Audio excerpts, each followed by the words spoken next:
Hey guys, welcome to episode 17 of the TEW save, and we are now in the opening show of 2015. We will be holding it today at the Palestra in the Tri-State region, and we're expecting 8,500 fans to be here. Hoping to kick on from a great Retribution pay-per-view with some brand new feuds and just hopefully take TNA to the next level. So for this one we've got 16 segments, and without further ado guys, let's get straight into the show. We start off, Jeff Hardy tells Magnus he is crazy if he thinks what he did is what is being suggested. Basically just going to have Magnus accusing Jeff Hardy of stuff before they'll have a good match at the pay-per-view, so that is the opening segment, and that gets a 65 rating. We then have a video hyping the return of Jeff Hardy. The video stops, Magnus comes out and just says everyone he's sick and tired of hearing about Jeff Hardy and tell everyone they should forget about him. They're wasting good airtime on a superstar that will never sell a ticket like he can. A 71 rating again puts that feud over, and hopefully they'll have some good heat before they eventually meet at Genesis. The match has some good action and average heat. Hawkins defeated Matt Hardy in 10-11 after pinfall using a foreign object. 56 rated match here.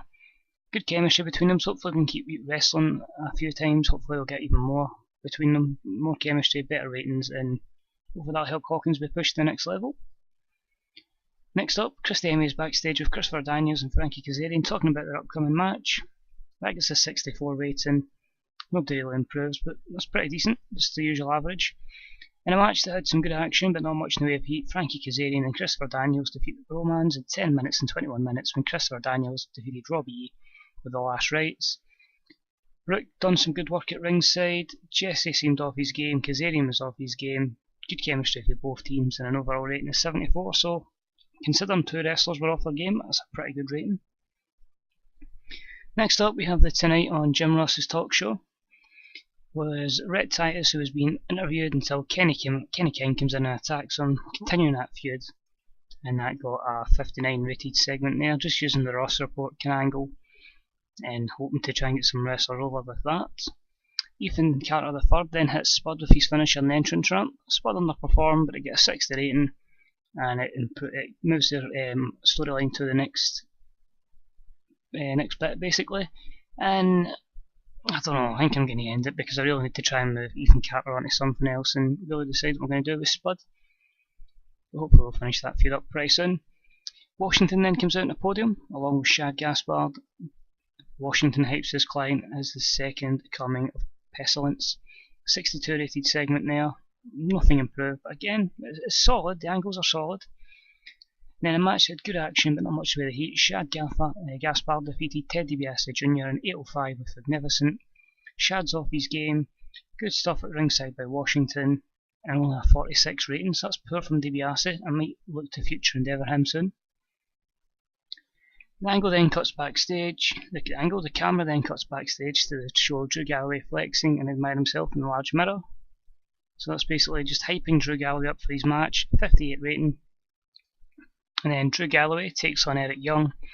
In the match had solid in-ring action but not much in the way of heat. Drew Galloway defeated Eric Young in 7:13 by pinfall with The Move, whatever The Move is.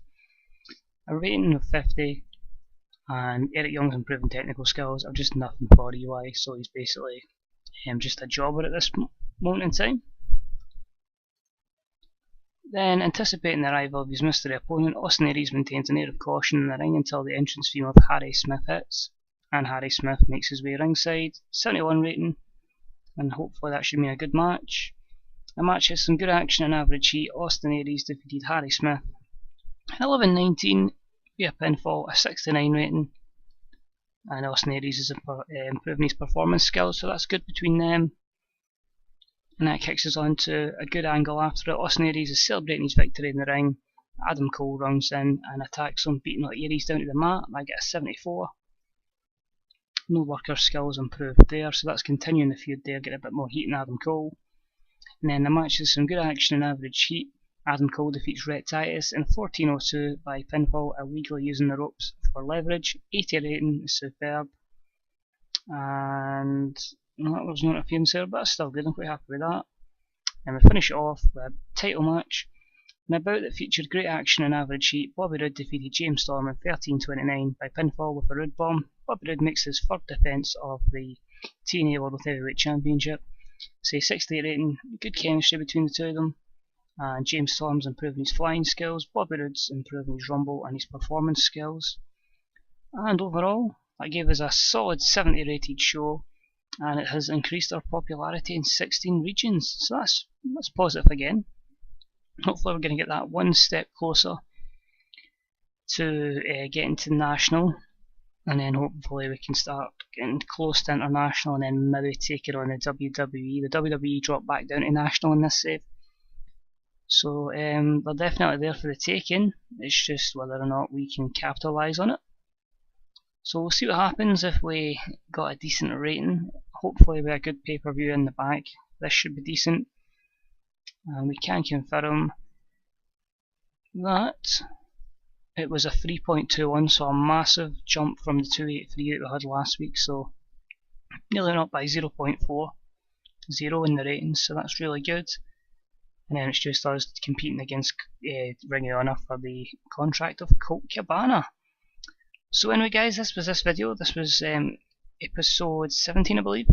Thank you for tuning in, and hopefully you'll continue to join us on our way to Genesis. So until next time guys, this was 21 Maxwell, and I'll speak to you again real soon. Bye bye.